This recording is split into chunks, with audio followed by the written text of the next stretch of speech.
Assalamualaikum warahmatullahi wabarakatuh. Alhamdulillahirrabbilalamin. Saya Sindu Senjaya dengan NIM M1D1200034 dari program studi Teknik Lingkungan 2020. Dalam kesempatan kali ini saya akan membahas mengenai salah satu permasalahan hidrologi yang ada di daerah sekitar saya. Namun sebelum itu saya akan terlebih dahulu memberikan pembahasan mengenai pengertian secara umum mengenai pengertian hidrologi.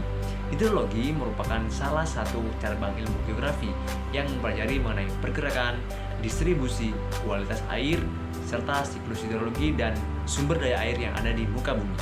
Salah satu yang dibahas dalam hidrologi adalah das ataupun daerah aliran sungai. Semakin buruknya daerah aliran sungai yang ada di daerah saya membuat saya ingin membahas permasalahan berkaitan dengan das ini.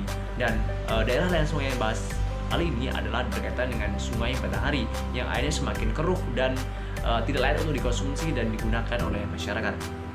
Daerah aliran sungai itu sebenarnya apa sih? Nah, untuk itu saya akan membahasnya dalam dokumentasi yang akan saya berikan berkaitan dengan daerah aliran sungai yang ada di Sungai Batanghari.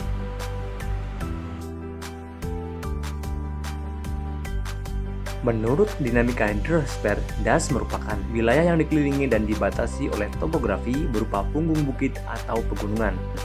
Lalu apa bedanya dengan das dengan sungai? Sungai merupakan aliran air permukaan yang berbentuk memanjang, sedangkan sungai adalah bagian dari das. Das tak hanya meliputi aliran airnya, namun juga bentang alam di sekitar aliran sungai. Das juga dikenal dengan sebutan watershed atau daerah tangkapan ataupun catchment area. Terlihat dalam video yang saya tampilkan kali ini berkaitan dengan daerah aliran sungai ataupun keadaan daerah aliran sungai Batanghari saat ini, di mana daerah aliran sungai mengalami kekeruhan ataupun terjadinya pencemaran akibat beberapa aktivitas ataupun faktor. Adapun beberapa faktor yang mempengaruhi daerah aliran sungai yang seperti ini antara lain: yang pertama adalah gundulnya lahan di sekitar daerah aliran sungai ataupun perbukitan.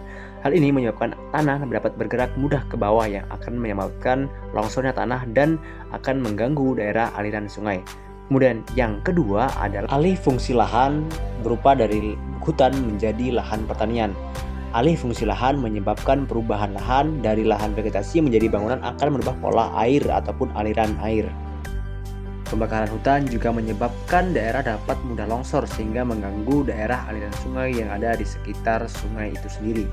Nah, itulah daerah aliran sungai di sekitar daerah saya yang mengalami permasalahan dan juga faktor-faktor yang memengaruhi permasalahan tersebut.